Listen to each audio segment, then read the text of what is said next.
जय हिंद साथियों। स्वागत है आप सभी का हमारे YouTube चैनल ज्ञान आरबीएल में। दोस्तों आज हम एक बेहतरीन टॉपिक लेकर आए हैं रीजनिंग का। देखिए टॉपिक एक है दोस्तों, मगर इसमें बहुत सी चीज़ें आप सीखेंगे और आपको बता दें कि गारंटी के साथ दोस्तों आपके 8 से 10 नंबर का ये टॉपिक सिद्ध होने वाला है। देखिए बहुत से बच्चे इन टॉपिकों में दोस्तों उलझे हुए होते हैं, उनको सही कंटेंट नहीं मिल पाता है और उनको समझ में नहीं आता। तो आज हम दोस्तों ऐसे ट्रिक बताएंगे, ऐसी चीज़ें आपको बताएंगे जो बेसिक से लेकर के दोस्तों आप कोई भी क्वेश्चन होगा आप कर पाएंगे और अपने स्वविवेक से। गारंटी के साथ कहता होगा दोस्तों, आप समझ में ना आए तो आप अनसब्सक्राइब करके दोस्तों चैनल को चले आना, ठीक है। और जो मन हो दोस्तों वो भी कमेंट में लिख देना, कोई दिक्कत नहीं। वीडियो को पूरा देखिएगा, आज के बाद दोस्तों ये सारी चीज़ें आपकी समाप्त होने वाली हैं, ठीक है। चलिए शुरू करते हैं, मगर उससे पहले कुछ मैं आपको बता भी दूं दोस्तों। देखिए ये है हमारे स्टैटिक टॉपिक, ठीक है, जो कि आपको पता है यूपी पुलिस यूपीएसआई किसी भी एग्जाम में पूछा था। जैसे कि आपको पता है कि यहाँ देखते होंगे कि पर्यावरण हो गया, है ना, नगरीकरण हो गया, ये होगा आपका उत्तर प्रदेश शिक्षा संस्कृति हो गया, राजस्व हो गया, साइबर क्राइम होगा, वस्तु सेवा का। दोस्तों ये सभी चीज़ें हमने पढ़ाई हैं अपने इसी चैनल पर और पूरी हिंदी हमने पढ़ा दी। कैसे देखेंगे तो दोस्तों आप जाइए, ये आपको मिल जाएगा UP police 2024 GK and GS static, है ना। यहाँ पे आपको सारी स्टैटिक मिल जाएंगे दोस्तों। और देखिए उसके नीचे दोस्तों ये आपको मिलेगा UP police radio operator UPSI. दोस्तों इसमें आप संपूर्ण हिंदी पढ़ लीजिएगा, ठीक है। और इसके अलावा दोस्तों हमने यूपीएसआई के जो हैं प्रीवियस ईयर पेपर सॉल्व करवाए हैं हिंदी के 40 क्वेश्चन, तो वो यहाँ से आप देख सकते हैं। तो बहुत ही शानदार तरीके से कराया, आप सभी के लिए जाकर के देख सकते हैं, ठीक है। उसके अलावा दोस्तों आप जाइए हमारे ज्ञान आरबीएल ऐप को इंस्टॉल कर सकते हैं दोस्तों। वहाँ पे आपको पता है स्टैटिक कि दोस्तों ई बुक मिल जाएगी, ठीक है। ई बुक मतलब पीडीएफ अगर आपको चाहिए स्टैटिक सभी टॉपिकों की, तो दोस्तों यहाँ से ले सकते हैं आप ज्ञान आरबीएल ऐप पे जा करके। और दोस्तों ये साइंस का बैच है हेड ऑपरेटर के लिए 149 रुपये में, ठीक है। और दोस्तों ये जूनियर असिस्टेंट का बैच है। देखो 5512 पदों को लेकर आप दोस्तों हमसे जुड़ना चाहते हैं जुड़ सकते हैं।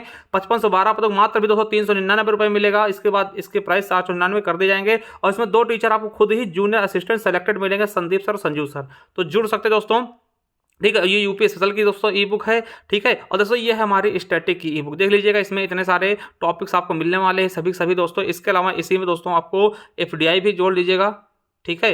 एफडीआई और साइबर क्राइम भी इसमें जोड़ लीजिएगा दोस्तों। मात्र 50 रुपये मिल जाए। कैसे? तो हमारे ज्ञान आरबीएल ऐप पे जाइए, वहाँ से ले सकते हैं, या फिर दोस्तों आप हमें इस नंबर पे व्हाट्सअप करके दोस्तों हमसे ये ई बुक प्राप्त कर सकते हैं स्क्रीनशॉट भेज के। चलिए दोस्तों शुरू करते हैं टॉपिक को। तो साथियों आपके एग्जाम में कहीं ना कहीं दोस्तों ये टॉपिक बहुत ज़्यादा आपको परेशान किया होगा। कथन तर्क हो गया, कथन निष्कर्ष हो गया, कथन कार्यवाही हो गया, कथन पूर्व अवधारणा होगा। देखिए परेशान क्यों कर रहा है? क्योंकि आपने कभी इसको बेसिक से पढ़ने की कोशिश नहीं की, या फिर आपने गलत टीचर से पढ़ा, ठीक है। तो मैं नहीं कहता टीचर कोई अच्छा है बुरा है, मगर जो चीज़ आपको समझा जाए और जिसका आपको समझ में आ जाए वही टीचर आपका अच्छा होता है। तो चलिए आज हम इन टॉपिक को दोस्तों पूर्णतया दोस्तों आपको समाप्त करने वाले हैं, मतलब एक एक चीज़ें आपको समझ में आने वाली हैं। तो चलिए शुरू करते हैं दोस्तों। एक बार दोबारा कहेंगे, अगर दोस्तों वीडियो पसंद आए एक कमेंट अच्छा से करके जाइएगा, और ठीक है, और वीडियो को लाइक भी कर दीजिएगा। चलिए शुरू करते हैं। तो साथियों आपको पता है ये टॉपिक हर एक एग्जाम में पूछाते, चाहे वो रेडियो ऑपरेटर हो, जूनियर असिस्टेंट हो, ठीक है, यूपीएसआई हो, यूपीएएसआई हो, सब में पूछाते हैं। देखिए इसमें होता क्या है, कथन तर्क हो या कथन निष्कर्ष हो, कथन कार्यवाही पूर्ण अवधारणा, सभी चीज़ें होती है। इसमें देखिए 4 ऑप्शन देते हैं। पहले दोस्तों आपको स्टेटमेंट देंगे, ठीक है, उसमें दोस्तों फिर आपको देंगे तर्क भी, देखिए फिर कथन देंगे पहले, फिर उसके तर्क देंगे, निष्कर्ष या फिर कार्यवाही देंगे, पूर्ण उदाहरण देंगे। फिर उसमें आंसर आपको कैसे चूज करने होते हैं कि केवल एक अंतर्निहित है, केवल 2 अंतर्निहित है, या फिर दोनों अंतर्निहित, या फिर सभी अंतर्निहित, या फिर इनमें से कोई नहीं अंतर्निहित, है ना। तो ऐसी चीजें आपसे दी जाती हैं। तो सबसे पहले दोस्तों आप कथन समझिए, कथन होता क्या है। देखिए कथन क्या होता है मेरे दोस्तों, कि कथन कुछ भी हो सकता है। कुछ भी मतलब दोस्तों एक कोई घटना हो सकती है या कोई परिस्थिति हो सकती है।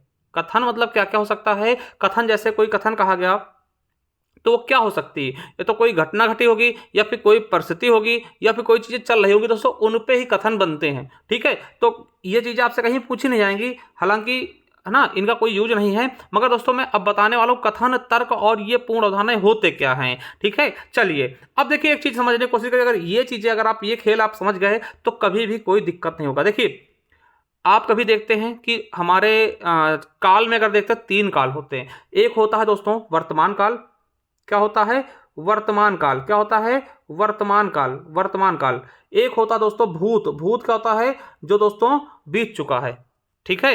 देखो एक होता है भूत, एक होता है वर्तमान, एक होता है दोस्तों भविष्य, ठीक है। तो ये चीज समझिएगा दोस्तों, जो बीत चुका है, ठीक है। यानी यहां पे अगर आप वर्तमान में हैं, वर्तमान में हैं, ठीक है, वर्तमान में है, और ये दोस्तों मान लिया दोस्तों आपका भूत है, भूत, ठीक है, और ये क्या है? भविष्य है, भविष्य है, ठीक है।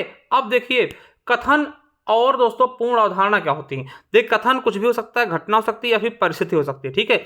अब देखिए कोई कथन होगा, अगर उसके पहले की चीज हम देखें, मतलब कथन तो कहा गया, उसके पहले की चीज क्या होगी, क्या किसके लिए कथन कहा गया दोस्तों, वो क्या होती है, पूर्ण अवधारणा, ठीक है। समझिएगा, अभी समझा रहा हूं फिर समझिएगा। और दोस्तों कथन के बाद क्या होना चाहिए, तो कथन के बाद वाली चीजों को तर्क, निष्कर्ष या फिर कार्यवाही में बांट सकते हैं। यानी कि इन चारों चीजों में एक चीज आपको समझ में आ रहा होगा कि दोस्तों कथन एक होता है, और कथन के पहले वाली घटना हम क्या बोलते हैं, यानी जो पहले हो चुकी वाली घटना क्या बोलते हैं। ये कथन कहा किस लिए गया है, उसके पीछे उद्देश्य क्या था पहले का, तो वो दोस्तों पूर्ण अवधारणा कहलाती है, फिर पूर्व धारणा कहलाती है, पहले की चीजें। अभी समझाएंगे दोस्तों, समझ में आएगा, पहले इतनी चीजें समझिएगा। अब देखिए पूर्ण धारणा क्या होती है, ये काल्पनिक होती है, परिकल्पना की जाती है या फिर आपकी कुछ सोच हो सकती है, ठीक है। और एक चीज याद रखेंगे, कभी भी पूर्व धारणा जो होगी वो दोस्तों कथन से बाहर नहीं होना चाहिए, मतलब कथन से ही संबद्ध होना चाहिए।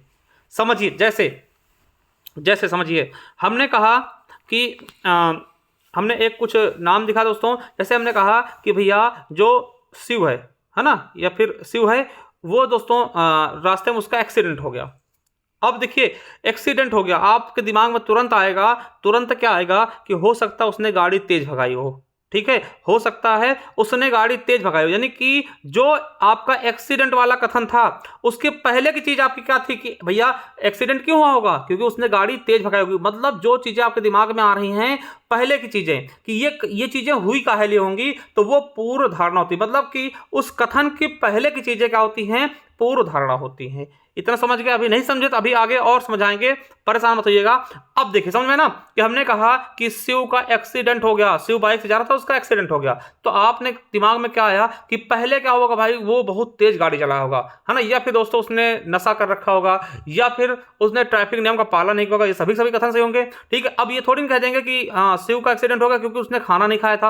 अब देखिए खाना वाला कथन इससे नहीं संबद्ध होगा, तो ये गलत हो जाएगा। देखिए आपसे हो सकता है कि पूछ लें कि शिव बाइक से जा रहा था, उसका एक्सीडेंट हो गया, इसका पूर्ण उदाहरण क्या होगा, तो पहला दे दिया दोस्तों कि वह जो है वह दोस्तों तेजी से गाड़ी चला रहा था। दूसरा दोस्तों उसने ट्रैफिक नियम का पालन नहीं किया था, ठीक है। तीसरा क्या होगा दोस्तों, वह खाना खा के नहीं आया था।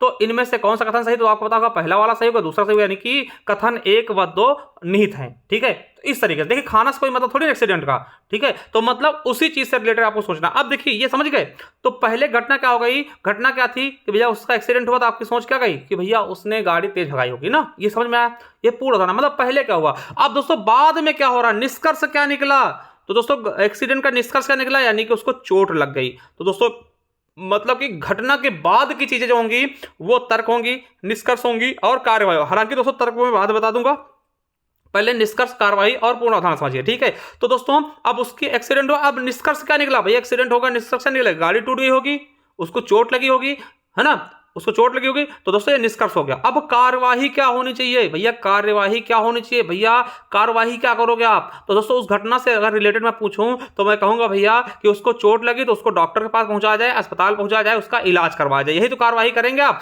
ऐसे थोड़ी कहेंगे उसको चोट लगी खाना दे दो, उसको खाना खा ले, ये गलत होगा ना। मतलब कि कहने का मतलब क्या है कि जो कथन होगा उसी से संबंधित ही आप निष्कर्ष निकालेंगे, उसी से संबंधित ही आप कार्यवाही करेंगे, और उसी से संबंधित ही आपको पूर्व अवधारणा भी निकालना होगा, ठीक है। ये चीज समझ गए, तो भैया यहां पे आपकी सिंपल सी चीजें क्या समझोगे कि भैया कथन का ही, कथन के पहले की पूर्व की घटना को क्या बोलते हैं, पूर्व अवधारणा, नाम ही उसका पूर्व धारणा, यानी पूर्व की अवधारणा, ठीक है। और जो बाद में होंगी वो निष्कर्ष निकलेगा, वो कार्यवाही होगा, ठीक है। समझ गए, नहीं समझे कोई दिक्कत नहीं, आगे और समझाने की कोशिश करते हैं, ठीक है। चलिए अब देखिए, अब हम दोस्तों एक क्वेश्चन लेकर के आए हैं, ये समझिएगा। आपके सामने कथन आ गया, कथन आ गया क्या कि भैया कुणाल फिसल कर रास्ते में गिर गया। क्या दोस्तों, एक कथन था कि कुणाल फिसल कर रास्ते में गिर गया। अब देखिए पूर्व अवधारणा, यानी पहले क्या रहा होगा, मतलब क्यों गिरा, इसका रीजन क्या रहा होगा पहले की बात, तो आपके दिमाग में आएगा भैया कल बारिश हुई थी ना, बारिश वजह से रोड फिसल रही होगी, ठीक है। या फिर आपके दिमाग में आएगा तो भैया क्या होगा, देखिए कुणाल फिसल कर रास्ते में गिर गया, अब आपके दिमाग में क्या आएगा कि बारिश की वजह से रास्ता गीला होगा तभी फिसला होगा, है ना।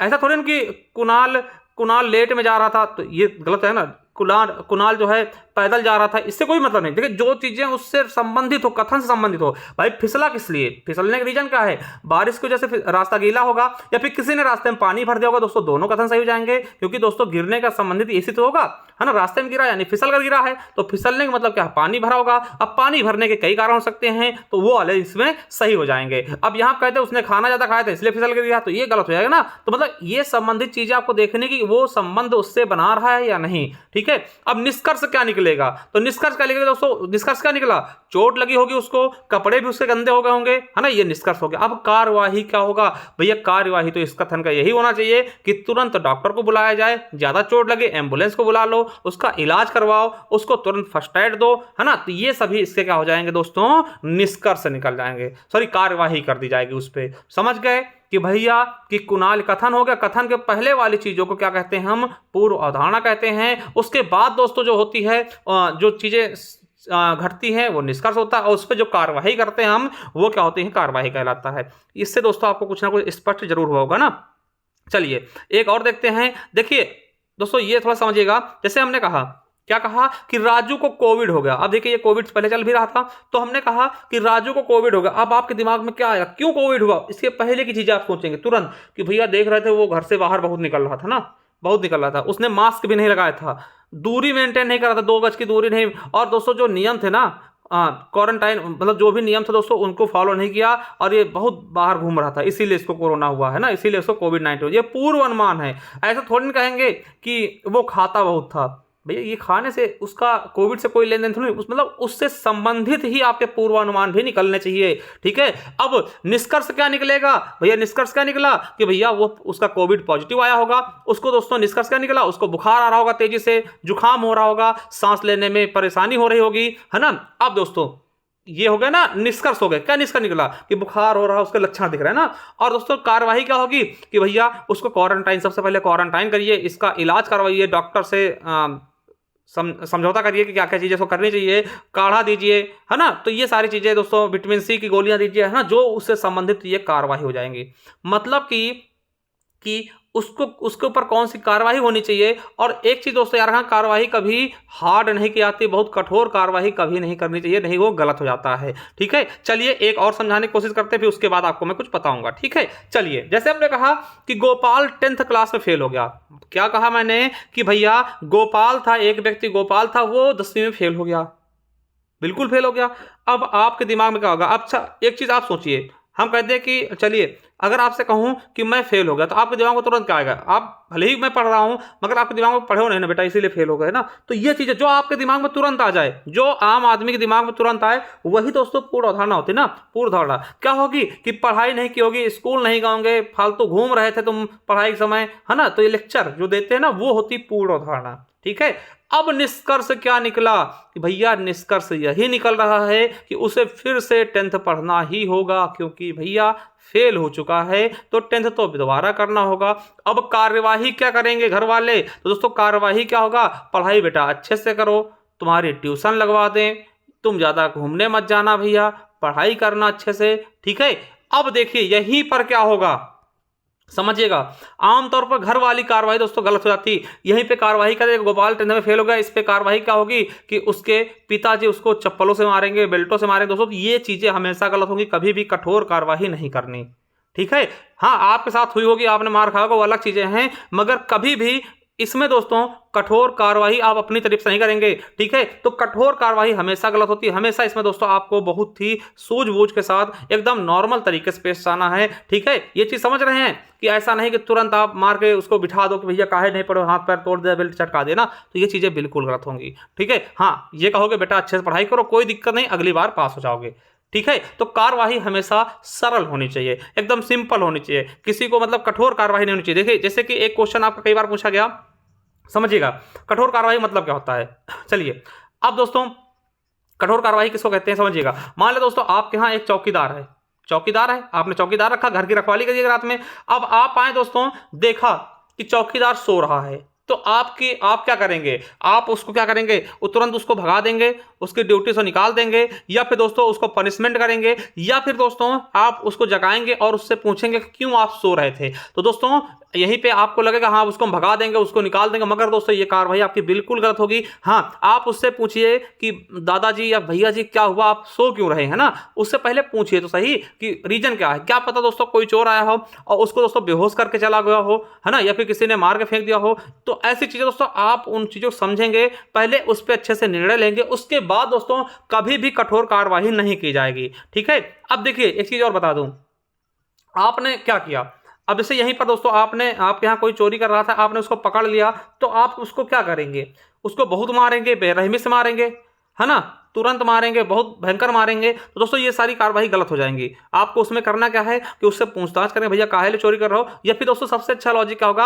आप पुलिस को फोन करेंगे और उसको जानकारी देंगे, दोस्तों पुलिस आएगी अपनी लेके जाएगी ना, ये कार्रवाई सबसे बेटर होगी। आप किसी को मारेंगे नहीं, किसी को पीटेंगे नहीं, है ना, ये सब चीजें, तो मतलब कठोर कार्रवाई आपको नहीं करनी है। ठीक है। तो ये चीजें आई होप दोस्तों ये बेसिक वाली जो चीजें थी, मतलब जो भी दोस्तों बेसिक बेसिक चीजें थी वो हमने आपको कराई, ये समझ में आ रहा होगा। ठीक है। अगर दोस्तों इतनी चीज अगर आप समझ गए ना, तो दोस्तों एक अच्छा सा कमेंट लिखेगा। अगर आप सभी अनुरोध करते हैं और वीडियो को शेयर करते, देखिए मेहनत बहुत लगती है इसमें, और अगर वीडियो शेयर करते दोस्तों, तो हम क्या करेंगे, एक एक टॉपिक को अलग से, देखिए अब तो ये बेसिक हमने समझा दिया है, अब मेन मामला क्या है कि आपको हम क्वेश्चन लेके आएंगे और उसको करने का तरीका बताएंगे ना, इन्हीं चीजों रिलेटेड। तो हम क्या करेंगे, अगर आप कहते हैं तो एक पूर्वानुमान का ले आएंगे, कथन पूर्वानुमान का, एक कथन निष्कर्ष का, एक कथन कार्यवाही का, एक कथन तर्क का भी ले आएंगे ना। इस तरीके से अलग अलग करके दोस्तों 2-4 टॉपिक हम आपको करवा देंगे, और उसमें वही क्वेश्चन लाएंगे जो आपके यूपीएसआई में पूछे गए होंगे, या फिर दोस्तों यूपी पुलिस के क्वेश्चन मिल जाएंगे, वो ले आएंगे। मतलब ज्यादा क्वेश्चन है दोस्तों, 10 से 15 क्वेश्चन एक एक चैप्टर के, और बहुत ही शानदार तरीके से दोस्तों समझा देंगे। वो कब होगा, जब आप सभी दोस्तों हेल्प करेंगे, सपोर्ट करेंगे दोस्तों, और वीडियो को शेयर करेंगे, और कमेंट में कहेंगे सर हाँ अगर समझ में आया तो चीजें, ठीक है, और लाइक कर दीजिएगा। हाँ, अगर कोई डाउट है तो वो डाउट बता दीजिएगा। और अगर आप सभी दोस्तों कहते हैं, सपोर्ट करते हैं दोस्तों, जैसा कि आपको पता है कि हम इतने दिन से दोस्तों आप सभी के लिए लगे हुए हैं, यूपी पुलिस के लिए हमने पूरा का पूरा स्टैटिक पढ़ा दिया है आप सभी के लिए। तो अगर आप सभी कहते हैं तो मैं दोस्तों ये भी करूंगा आप सभी के लिए दोस्तों, ये जो चैप्टर ना, क्योंकि यहां से क्वेश्चन आपके बहुत बनते हैं, अगर आप सभी चाहते हैं। और दोस्तों आपको बता दें कि हमारे ज्ञान आरबीएल ऑफिशियल दोस्तों एक हमारा टेलीग्राम चैनल, उससे जुड़ जाइएगा। ठीक है। वहां पे आपको सारी नोटिस मिलती रहती है ना, बहुत चीजें आपको वहां पे दे दी जाएंगे। ठीक है। तो चीज़ समझ में आए होगी आई होप दोस्तों, क्योंकि हमने इसमें दोस्तों बहुत ज़्यादा मेहनत किया है। ठीक है। अगर आप कहेंगे तो इनका दोस्तों ये जो टॉपिक है ना, कथन तर्क का एक वीडियो ले आएंगे अलग से, एक कथन निष्कर्ष का ले आएंगे, एक कथन कार्यवाही का ले आएंगे, एक कथन पूर्व धारणा का ले आएंगे। ये सभी अलग अलग मैं लेकर के आ जाऊंगा आप सभी के लिए, और दोस्तों उम्मीद रहेगी कि यहीं से क्वेश्चन आपके आ भी जाएं। ठीक है। चलिए दोस्तों, थैंक यू। एक जरूर बताइए दोस्तों कैसी लगी वीडियो, समझ में आया या नहीं, या फिर कहाँ पे कमियां रही वो भी हमको जरूर बताइएगा। थैंक यू, धन्यवाद।